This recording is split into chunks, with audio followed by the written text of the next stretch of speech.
Matthieu chapitre 25 dans la Bible du Sommeur.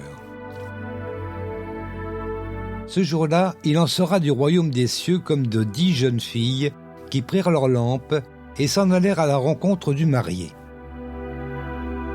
5 d'entre elles étaient insensées et 5 autres étaient avisées. Les jeunes filles insensées prirent leurs lampes sans penser à emporter de réserve d'huile. Et celles qui étaient avisées prirent avec leurs lampes des flacons contenant de l'huile. Comme le marié se faisait attendre, elles s'assoupirent toutes et finirent par céder au sommeil. À minuit, un cri retentit. « Voici l'époux, allez à sa rencontre !» Toutes les jeunes filles se levèrent et préparèrent à leurs lampes. Alors les jeunes filles insensées s'adressèrent à celles qui étaient avisées. « Donnez-nous de votre huile, car nos lampes sont en train de s'éteindre. » Mais celles-ci leur répondirent « Non, il n'y en aurait jamais assez pour nous et pour vous. Courez plutôt vous en acheter chez le marchand. » Elles partirent en chercher.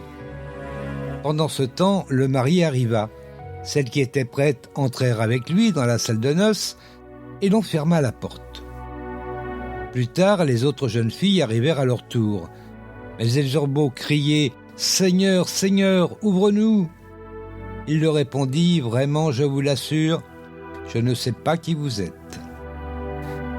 C'est pourquoi ajouta Jésus « Tenez-vous en éveil, car vous ne savez ni le jour ni l'heure de ma venue. » Il en sera comme d'un homme qui est parti pour un voyage. Il convoqua ses serviteurs et leur confia l'administration de ses biens.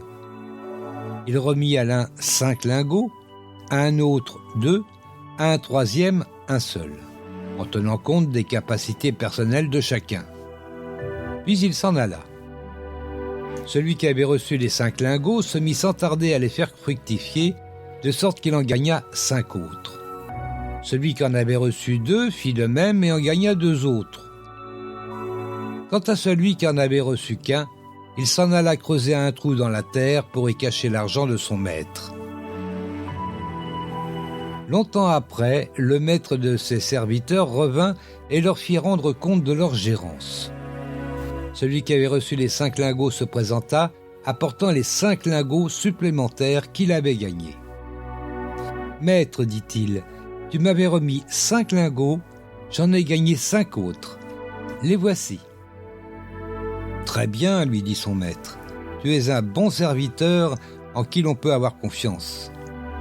Tu t'es montré fidèle en peu de choses, c'est pourquoi je t'en confierai de plus importantes. Viens partager la joie de ton maître. » Celui qui avait reçu les 2 lingots se présenta aussi et dit « Maître, tu m'avais remis 2 lingots, j'en ai gagné 2 autres. Les voici. » « Très bien, lui dit son maître, tu es un bon serviteur en qui l'on peut avoir confiance. Tu t'es montré fidèle en peu de choses, c'est pourquoi je te confierai de plus importantes. Viens partager la joie de ton maître. » Enfin, celui qui n'avait reçu qu'un lingot vint à son tour et dit « Maître, je savais que tu es un homme dur, tu moissonnes là où tu n'as rien semé, tu récoltes où tu n'as pas répandu de semences, alors j'ai pris peur, et je suis allé cacher ton argent dans la terre.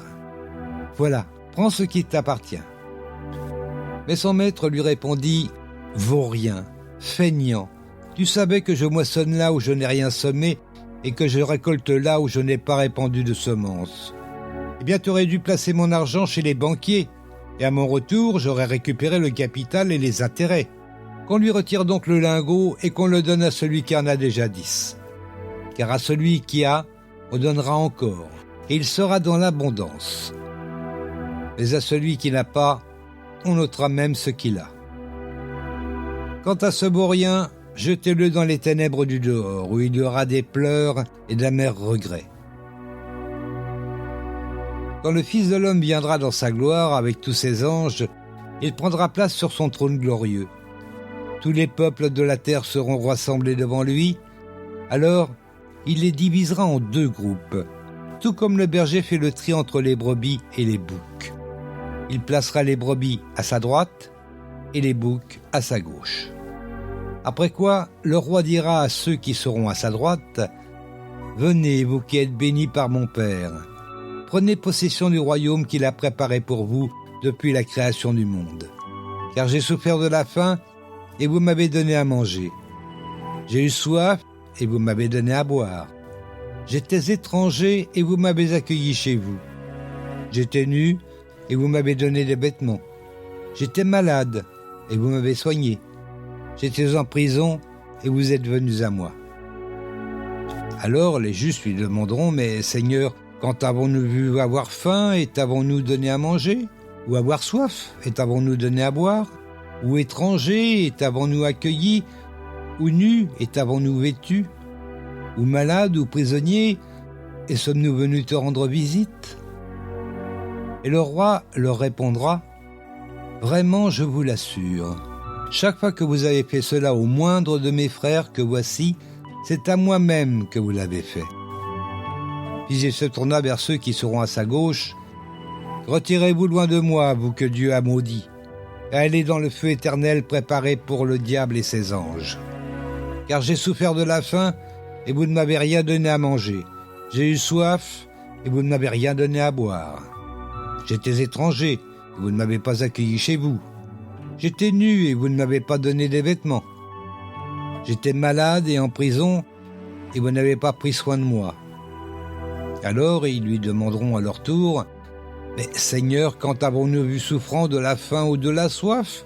Quand avons-nous vu étranger, nu, malade ou en prison, et avons-nous négligé de te rendre service ?» Alors il leur répondra, « Vraiment, je vous l'assure, chaque fois que vous n'avez pas fait cela au moindre de ceux que voici, c'est à moi que vous avez manqué de le faire. » Et ils s'en iront au châtiment éternel, tandis que les justes entreront dans la vie éternelle.